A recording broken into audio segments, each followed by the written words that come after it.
Welcome to the channel and my review of the Razer Wolverine Tournament Edition controller for Xbox One consoles and Windows 10 PC. This controller is something that I've purchased for myself and also for the channel in the interest of reviewing the controller.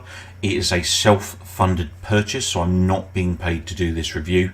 This is my review, how I feel about this controller after using it many hours in a variety of different games. So the controller box, quite a nice box. The box itself kind of screams quality, which you would expect from a Razer product. So if we open the box up, what we've got inside, and obviously do be careful when you open the box up at home. I'm using a knife here, however I'm well trained with knives. And this controller, as you can see, is very similar to your standard controller. It looks quite similar. It's got quite a good weight. It's not quite as heavy as the Elite controller. And obviously that is because this controller is a wired controller only. There is no rechargeable battery or replaceable batteries usable with this controller, which is why it's just that fraction lighter. Now, you do get 4 programmable buttons on this controller, so 4 mappable buttons that you can configure in order to help your gaming get better. So shortcuts for things like prone and various other things. I'll get into those a bit later. But the thing I like about the controller, you do have gripping on the handle side, and it's actually quite nice gripping. It gives you a good feel and good control whilst you're using the controller.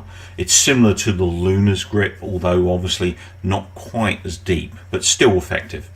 The analogs feel quite nice and smooth. Their actually surface area feels just fractionally larger than the standard Xbox One controller, which I like as well, because I find that the Xbox One controllers are actually really small, and I normally buy over thumb, grip-ons just so I can control the sticks better. But this one's got slightly larger circumference across those analogs. And there's our warranty. Now the warranty with this controller is a 1-year warranty. It's not great considering the price of this controller. I really would have liked to see a 2-year warranty, but it is what it is, I guess. And then inside this box, we've got this extremely high quality braided USB plug and play cable. So this is the cable we're going to plug into the end of the controller and then into our Xbox One console or our PC. Now obviously this controller does need a USB port in order for you to be able to use it, which for me is kind of a little bit of a weakness. But obviously as long as you're buying, or you know you're buying a wired controller, that shouldn't be an issue. Now the cable itself is actually just shy of 2 meters, so it's actually a very good length cable if you're playing directly in front of your console.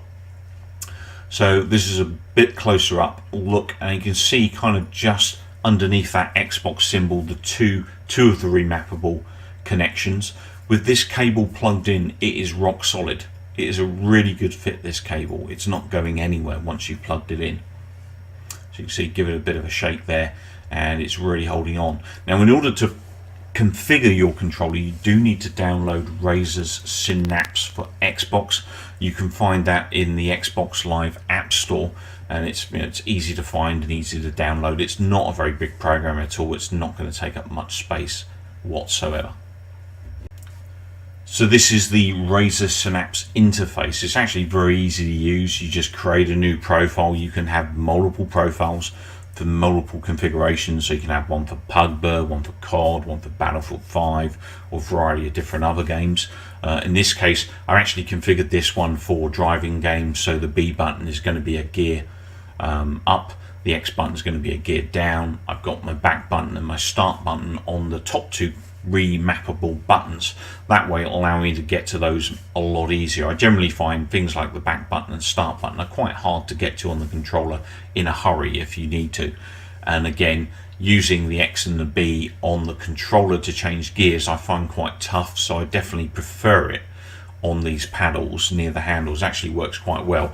I drove with Forza Horizon 4, Forza Motorsport 7, actually found it really quite easy to use.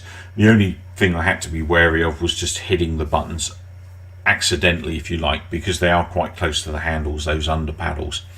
The start button and back button worked really well, and I actually prefer them being in that position at the front of the controller. So remappable buttons, really like those. I think they're quite a nice feature. It's also possible to configure the chroma lining on the controller, so that area around the Xbox button. You can leave it in its standard rainbow state. You can change it to a hard color like a red, blue or green. You can switch it off completely, or you can change its brightness. On top of that, you can also configure things like dead zones, just like you can in a standard Xbox One controller or an Xbox Elite controller. Say for instance, if you wanted to get a configuration that worked in Project Cars, you could do so just by messing around with the more in-depth advanced settings on the controller. After using the Razer Wolverine Tournament Edition controller for several days and quite a few hours across a broad spectrum of games, I actually really like this controller in terms of its feel and its control.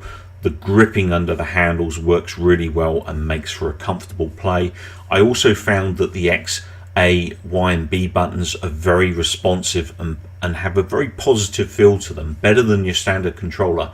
On top of that, the remappable buttons worked really well once I started to get used to them. I set up things like, quick drop to prone. I also set up things like grenade throwing, weapon switching, changing gears in racing games. And once I started to get used to the positioning of those buttons, I actually found them helping me in games, helping me do things quicker. So definitely a great feature. And obviously one of the key things with remappable buttons is that they're very accessible, and they definitely are in this controller. I think this controller's biggest weaknesses are the fact that it's only got a 4-point D-pad in terms of surface area, which made it a little tricky to pull off certain moves in fighting games. It wasn't totally unusable, I just didn't find it quite to the standard I'm used to on my Xbox Elite controller. Now, the only other thing I really got bad to say about this controller is the fact that it needs a USB port, and hence is always a cabled controller. Given its price, a lot of people would probably expect a wireless product, and that definitely is a bit of a weak point. But that said, in terms of a wired controller that is remappable, it's a really good product, high quality, and I'd highly recommend the Razer Wolverine Tournament Edition controller to fellow gamers looking for a high quality remappable cabled controller. That said, my verdict on the Razer Wolverine Tournament Edition is an 8 out of 10, and that's purely because of its price point. You would really expect this to be a wireless controller, and also because of the D-pad design on the controller as well. Could have been just that little bit better. Otherwise, sterling product, works really well, really high quality, and I would genuinely recommend it as long as you know what you're buying. Thanks for watching. If you found this review in any way helpful, please be kind enough to maybe drop me a like and maybe subscribe to the channel. Take care, keep well, and come back soon.